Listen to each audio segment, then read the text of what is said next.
آج کے درس کی ابتدا سورہ یونس سے ہے۔ اعوذ باللہ من الشیطان الرجیم، بسم اللہ الرحمن الرحیم۔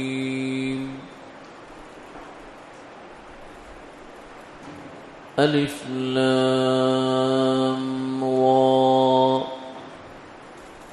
تلك آیات الكتاب الحکیم۔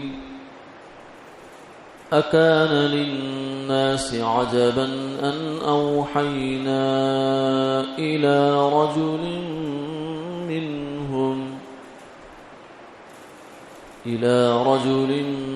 منهم أن أنذر الناس وبشر الذين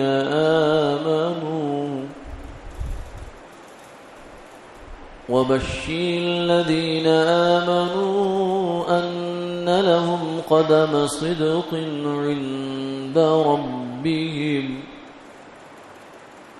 قال الكافرون إن هذا لساحر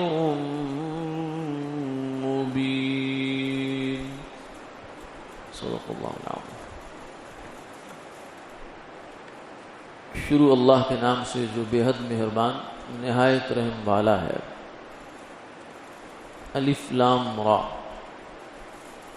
حروف مقطعات میں سے ہے۔ تلک آیات الکتاب الحکیم، یہ آیتیں ہیں پکی کتاب کی۔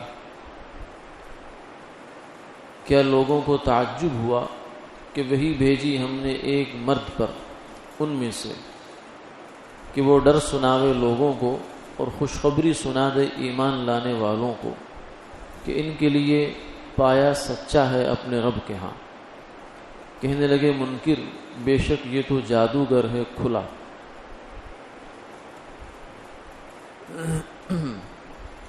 سورہ یونس مکی صورتوں میں سے صورت ہے جس کی 109 آیات اور 11 رکوع ہیں، سوائے 2-3 آیات کے باقی سب آیات اس کی مکہ مکرمہ میں نازل ہوئی۔ اس کی ابتدا حروف مقطعات میں سے کچھ حروف سے ہے۔ الف لام را، مقطعات کا مطلب ہے کٹے ہوئے، جدا جدا، یعنی جسے ہم حروف تہجی کہتے ہیں۔ الف با تا فا جو قاعدے کے اندر بچوں کو پڑھایا جاتا ہے، تو چونکہ کٹے کٹے حروف ہوتے ہیں اس لیے ان کو حروف تہجی یا حروف ہجا بھی کہتے ہیں، ہجے۔ تو ان حروف کا سورتوں کے شروع میں جو ذکر ہے، بہت سی صورتوں میں الف لام میم ہے، الف لام را ہے، حامیم ہے، حامیم عین سین قاف کاف ہا یا عین صاد نون، اور اس طرح کے الفاظ۔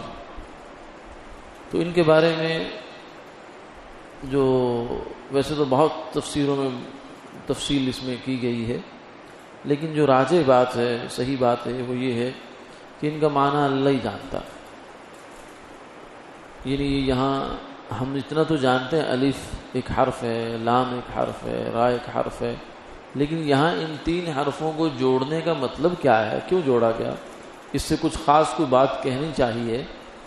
اتنی بات تو طے ہے کہ اللہ کے کلام ہے، حکیم کا کلام ہے، وہ حکمت والا ہے، تو اس کے کلام میں کوئی بے فائدہ کام تو نہیں ہو سکتا، یہ بات تو پکی ہے۔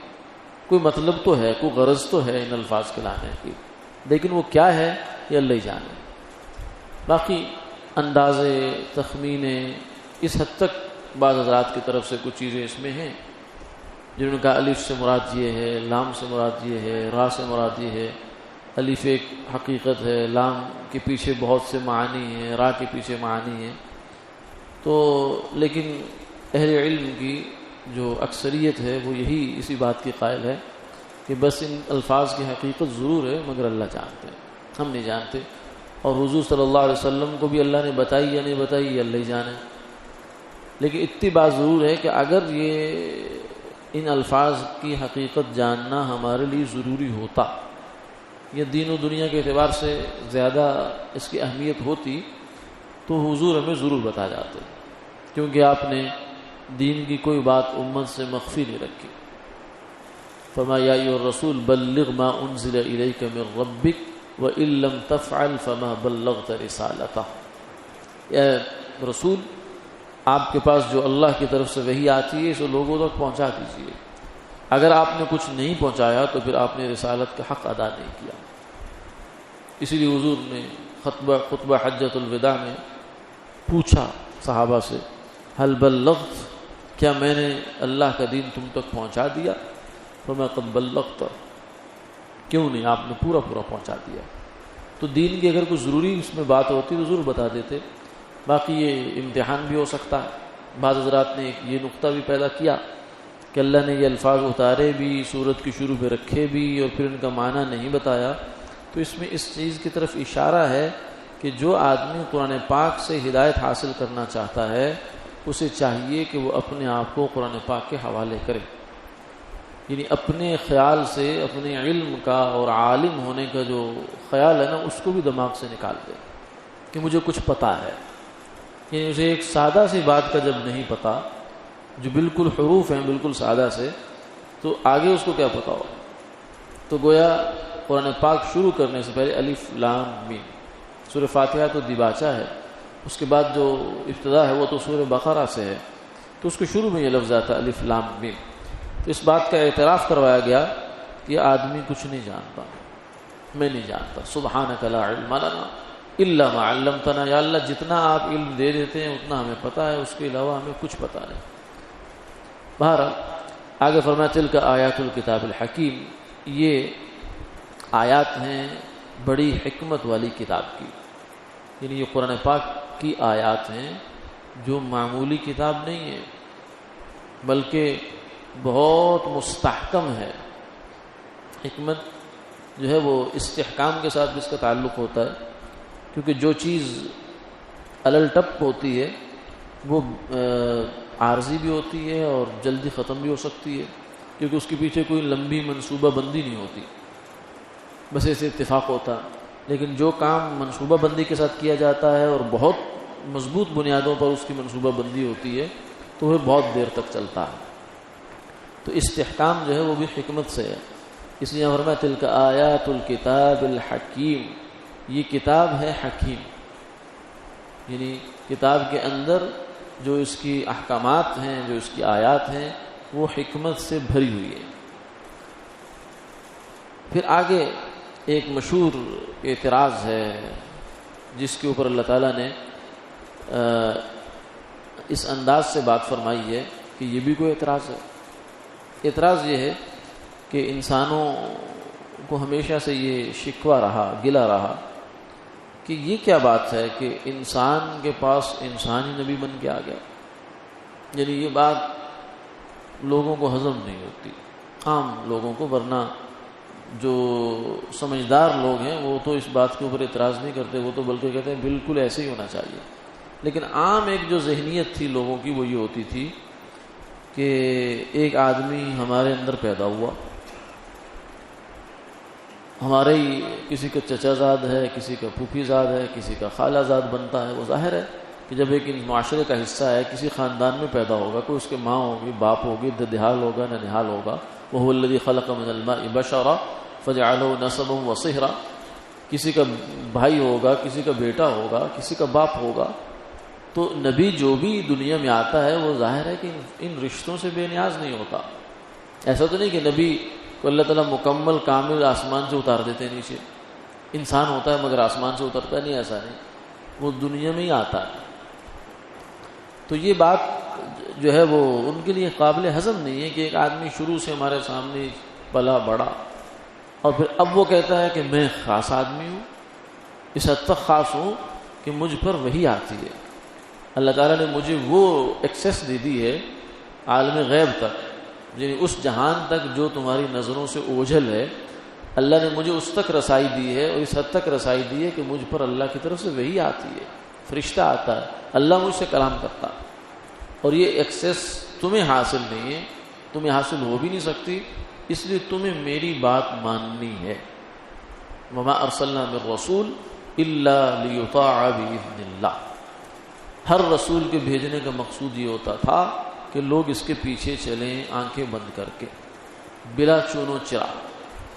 تو یہ بات ظاہر ہے کہ ایک آدمی اتنا بڑے سٹیٹس کا دعویٰ کرتا ہے اور وہ آدمی انہی میں کھیلا پلا بڑا، تو کچھ جو سمجھدار لوگ ہوتے ہیں، سعید اور خوش بخت لوگ ہوتے ہیں، وہ تو انہیں کوئی اعتراض نہیں ہوتا، بلکہ انہیں تو ان کی تو دل کی آواز ہوتی ہے۔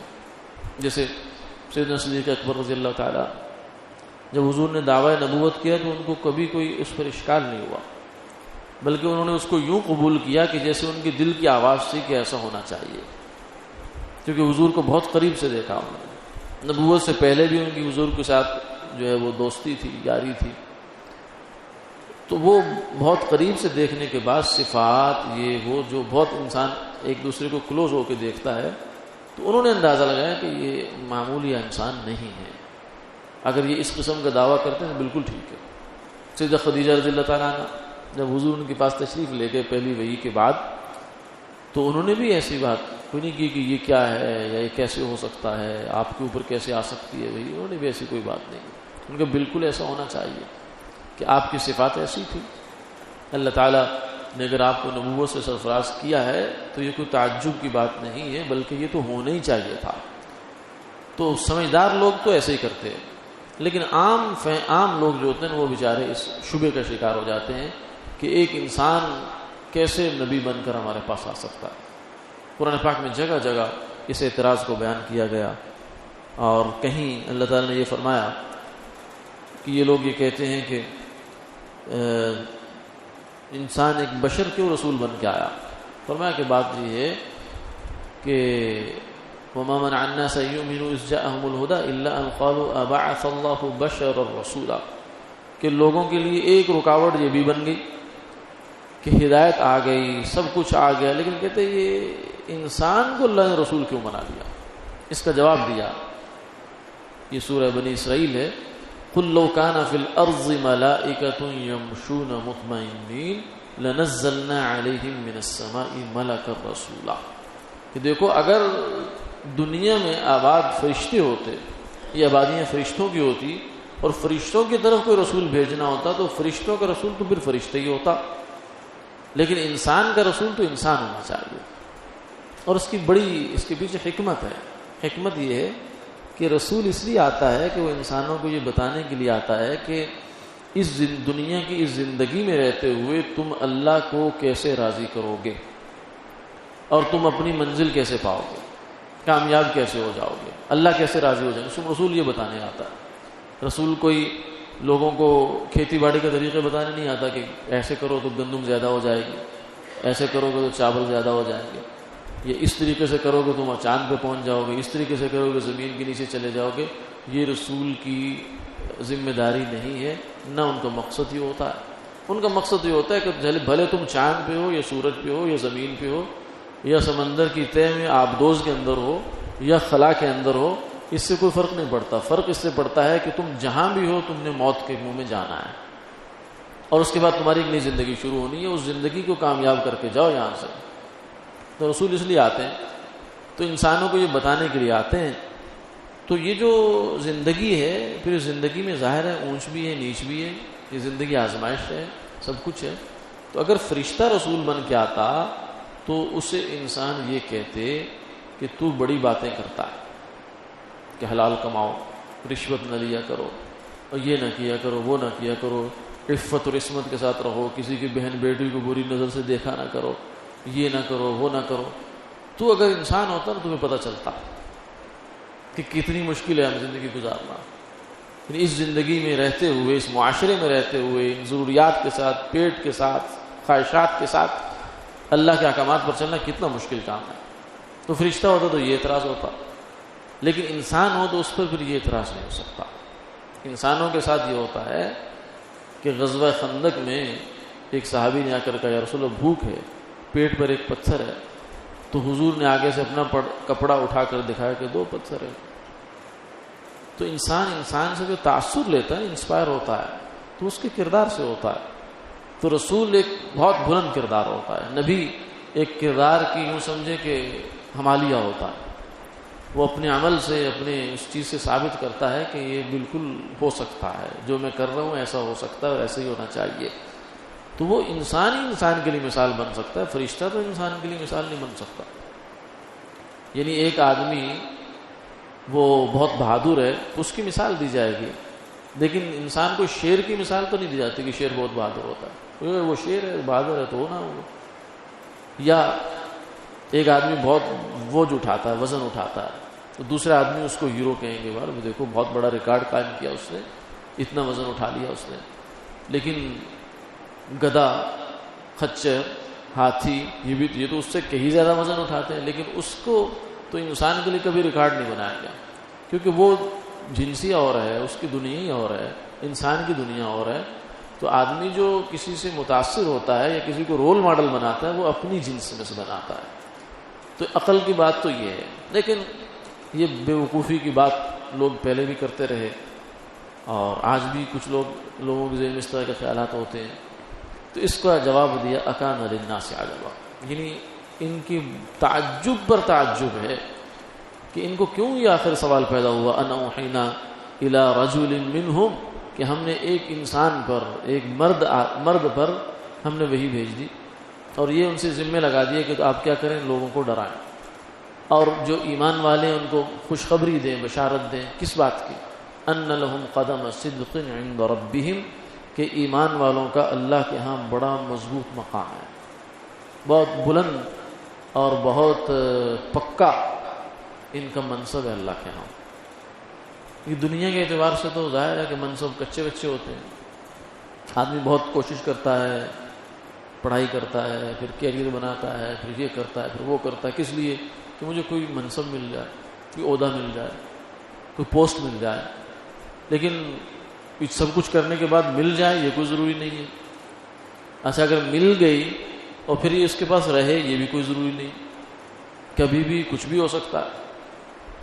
آج کا وزیر اعظم کل کا اسیر اعظم، یہ ہو سکتا ہے، ہوتا آیا دنیا میں، ہم روزانہ دیکھتے ہیں. تو دنیا کے جتنے بھی منصب اور عہدے ہیں، چاہے بڑے سے بڑا، چاہے بہت محنت اور کوشش کر کے انسان لائے، چاہے وہ باپ کی وراثت میں اس کو بادشاہت مل جائے، مطلق العنان بادشاہ ہو، پھر بھی اس کو دھڑکا اور کھٹکا لگا رہتا ہے. جیسے رات کو وہ سویا ہے اگر اپنے خلوت گاہ میں اور آہٹ ہو گئی، بلی نہیں چھلانگ لگا دی اس کے چھت پہ، تو بیچارہ اٹھ بیٹھے گا اور اس خیال سے اٹھ بیٹھے گا کہ بغاوت تو نہیں ہوگی، کہ لوگ مجھے گرفتار کرنے تو نہیں آ گئے، کہ لوگوں نے قبضہ کر لیا کسی نے میری بادشاہت پر اور مجھے مارنے کے لیے آ گئے. تو یہ دھڑکا اس کو لگا رہتا. تو اتنا کچھ ہونے کے باوجود بھی دنیا میں اطمینان نہیں ہو سکتا. لیکن فرمایا کہ ایمان والوں کا جو اللہ کے ہاں مقام ہوگا اس میں کوئی دھڑکا، کوئی کھٹکا نہیں ہوگا کہ کبھی بھی نکل جائیں گے، نہیں، بلکہ خالدین فیہا ابدا. اللہ کے ہاں جو ان کا مقام بن گیا وہ پکا ہے اور بالکل اخلاص اور سچائی کی بنیاد پر ہے، تو وہ پکا ہے، کبھی ختم نہیں ہوگا. آگے پھر جملہ فرمایا قال الکافرون ان ھذا لساحر مبین، کہ فرمایا کہ یہ جو کافر لوگ ہیں ان کے پاس رسول کی باتوں کا یا ان کے معجزات کا یا ان کی لائی ہوئی آیات کا جواب تو کوئی نہیں. لیکن اب کیا کرے بیچارے، جواب بن نہیں پاتا تو پھر لے دے کے یہی بات کہتے ہیں ان ھذا لساحر مبین، یہ تو بہت کھلا ہوا جادوگر ہے، اور جادوگر ایسے کام یہی کرتا ہے، اس لیے اس کی بات ماننے کی ہمیں ضرورت نہیں ہے، یہ تو میجک ہے. اور یہ وہ بات ہے جو آج بھی کہی جاتی ہے. یعنی آج وہ لوگ، اس وقت دنیا میں ایسے لوگ ہیں جو اس صرف فزیکل جو دنیا ہے اس کے اندر یقین رکھتے ہیں. یعنی کہتے ہیں چیز وہی ہے جو آپ کو نظر آ جائے، آپ اس کو چھو سکتے ہیں، آپ اس کو لیبارٹری میں اس کو ٹیسٹ کر سکتے ہیں، اس کو پروو کر سکتے ہیں سائنٹیفک طریقے سے، تو وہی دنیا ہے. اس کے علاوہ میٹا فزیکل کچھ نہیں، روح کوئی چیز نہیں ہے، غیب کوئی چیز نہیں، فرشتہ کچھ نہیں، جن کچھ نہیں، اور قبر میں کچھ نہیں ہوتا، آخرت کوئی نہیں، یہ سب ان کے لیے بیکار بات ہے.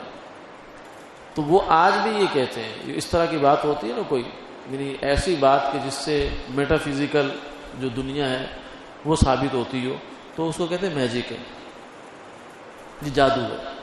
یعنی ایسا کام ہے کہ جو وہاں کا ایک کرشمہ سا ہے. تو اس طرح کی بات وہ آج بھی کرتے ہیں، اور یہی بات ان کے جو سلسلے نسب کے پرانے لوگ ہیں وہ بھی کرتے رہے. ابو جہل، ابو لہب ہو یا فرعون، حامان، شداد، نمرود ہو، یہ سارا یہی بات کرتے چلے آئے ہیں ان ھذا لساحر مبین، کہ نبی کو یا نبی کی جو معجزات ہیں، خوارق ہیں، ان کو یہ کہتے ہیں یہ جادو ہے، یعنی ہماری سمجھ سے باہر ہے، مگر یہ ہے کوئی چکر، یعنی آخرت کے ساتھ اس کا کوئی تعلق نہیں ہے. یہ وہ بات ہے جو بیچارے شروع سے کہتے آئے ہیں. وآخر دعوانا الحمدللہ رب العالمین.